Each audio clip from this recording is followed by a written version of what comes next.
जल्लोषाला सुरुवात झालेली आहे। भाजपनं एखादी सत्ता मिळवलेली आहे, भाजपला बहुमत मिळालेलं आहे आणि गिरीश महाजन सध्या जल्लोष करताना पाहायला मिळतात। विजयोत्सव भाजपचा सुरू झाल्याचं तिथं पाहायला मिळतंय। गुलाल उधळला जातोय। गिरीश महाजन यांना कार्यकर्त्यांनी अक्षरशः खांद्यावर उचलून घेतलंय। त्यांच्या हाती भाजपचा झेंडा।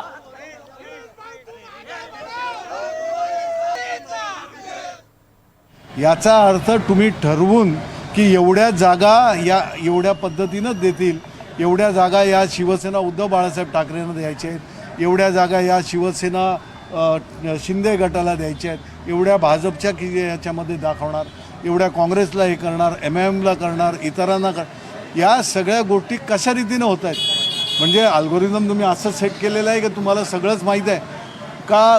तुम्ही खरोखर ती मतमोजणी खऱ्या अर्थानं होत आहे हे अनाकलनीय आहे। म्हणजे हे खरोखर म्हणजे अनफेदमेबल, म्हणजे कळत नाही आहे की बाबा तुम्ही हे कशा रीतीने दाखवत आहे। आतासुद्धा मतमोजणी आणि आतासुद्धा डिक्लेरेशन चालू आहे, आतासुद्धा मतमोजणी होते आहे आणि तुम्ही तुमचं हे 227/227 दाखवत आहेत। आता कुठेतरी 225/227 दाखवत। म्हणजे या सगळ्या गोष्टीला काय अर्थ धरायचा?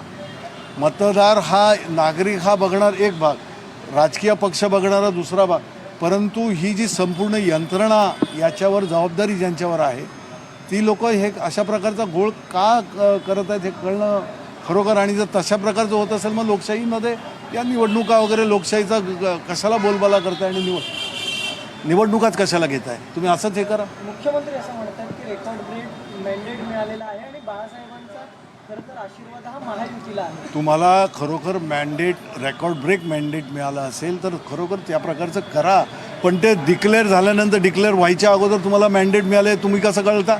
आणि तशा प्रकारचे आकडे तुम्ही चॅनलवर देता कसे? कोणी तुम्हाला ते आकडे असे येतील म्हणून सांगितलं आहे?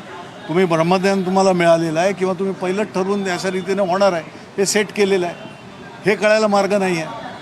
सगळ्यांचे आशीर्वाद, सगळ्यांचे शेवटी जनाधार असतोच, पण ते सगळं झाल्यानंतर करणं एक गोष्ट आणि ते करायच्या अगोदरच तुम्ही 2-2, 3-3 तास अगोदर हे असं झालेलं आहे हे करणं म्हणजे कळतं आहे लोकांनाही, पण लोक बोलू शकत नाहीत। मतदार शेवटी नंतर बोलेल की अहो आम्ही ह्यांना मत दिलं होतं, ह्यांना हे केलं होतं। या सगळ्या गोष्टी येत राहत आहेत, आलेल्या आहेत, विधानसभेमध्ये झालेलं आहे, मतदार याद्यांमधलं सगळं हे पाहिलेलं आहे। आता त्यावर आम्ही बोललो तर रडगाणं सुरू आहे, पण ठीक आहे, हे तुमच्या तरी मनाला पटतं का हा सुद्धा माध्यमांनी त्यांना विचारायचं।